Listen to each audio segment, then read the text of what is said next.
1 second. Alright, this is Ubaid on behalf of V Electronics, and in this video we're going to be looking at product line depth and product mix width. Okay, so product line depth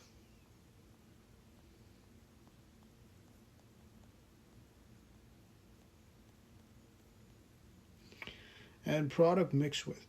Now, when we talk about product line depth, we're talking about number of products that a brand carries within a product line. Okay, so let's say, for example, a brand sells appliances. Number of products may have to do with things like washers, dryers, home appliances, so different types of appliances.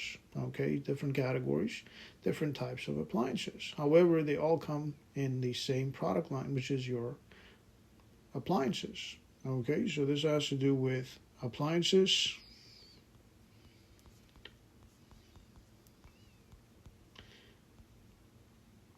All right, and we're talking about washers, dryers, so on and so forth.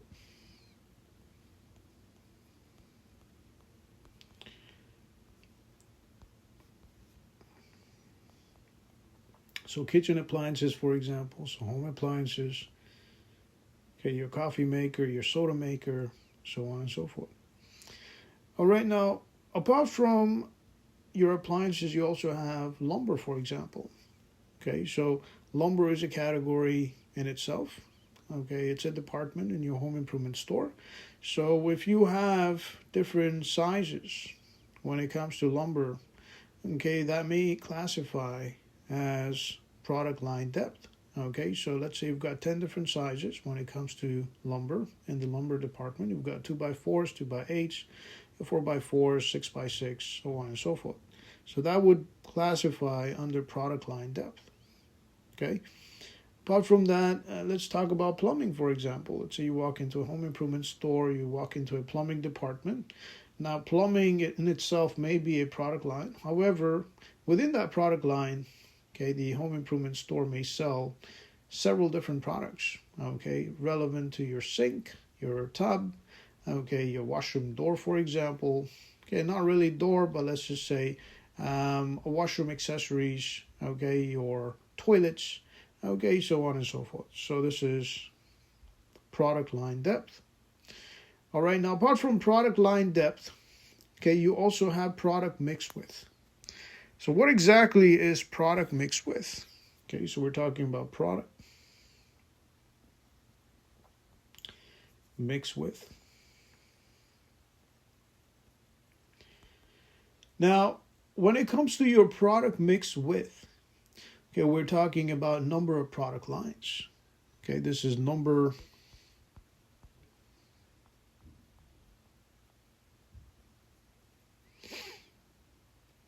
of product lines.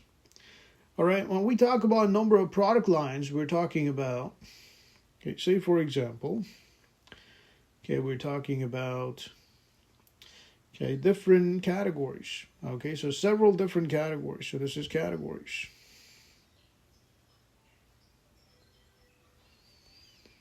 When it comes to different product lines. Okay, so different categories.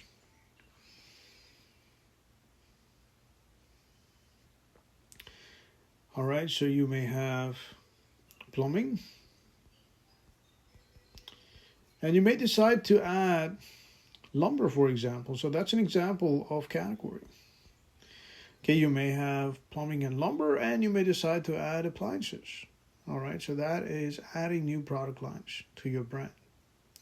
Now, there are strategies when it comes to product line filling. Okay, there are strategies when it comes to scaling or expanding your product lines. Okay, some of these strategies are stretching up, okay, which has to do with bumping up the price, making your product more expensive. Okay, so let's say stretching up.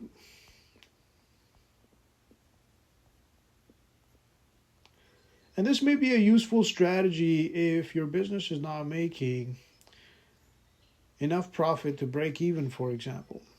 Okay, this is where you stretch up, you bump up your price of your product line, based on market conditions. Let's say the market conditions are good, the economy is growing, the GDP is growing, as a result of which the consumer demand is growing. Now, if the consumer demand is growing, it's possible that the brand may go ahead and bump up the price. When they do bump the price up, okay, obviously they're going to make more profit, both gross and net.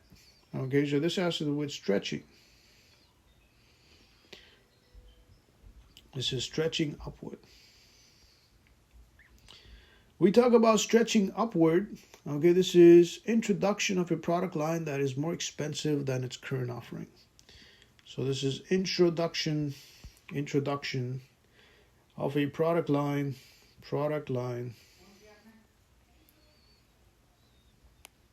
which is more expensive,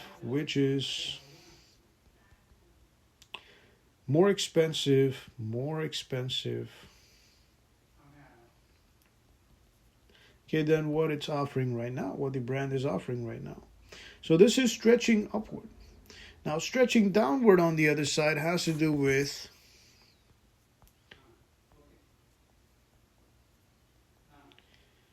bringing down the price of the product line. So stretching downward, bringing down the price, bringing down the price of the product line.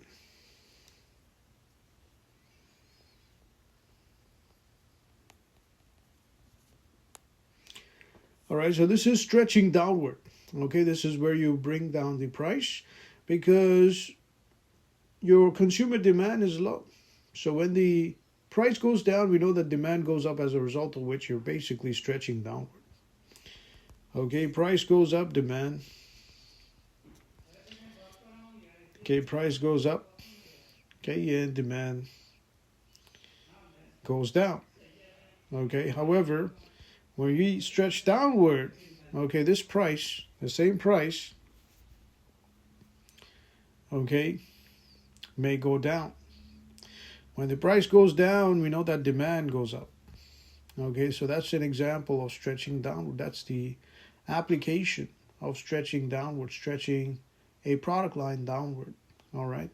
Now, apart from these two, you also have stretching up and down. So just like your stock market, where you have a bull market and a bear market.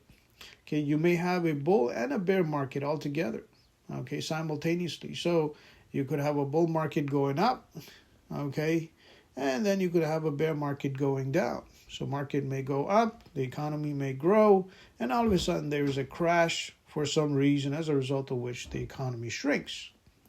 Okay, so in this case, the company or the business can go ahead and stretch up and down. Okay, when it's required. So this is stretching up and down. Stretching up and down.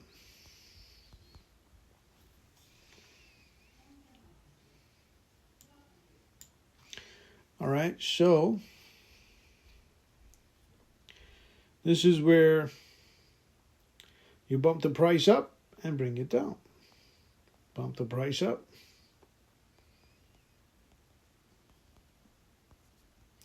and bring it down.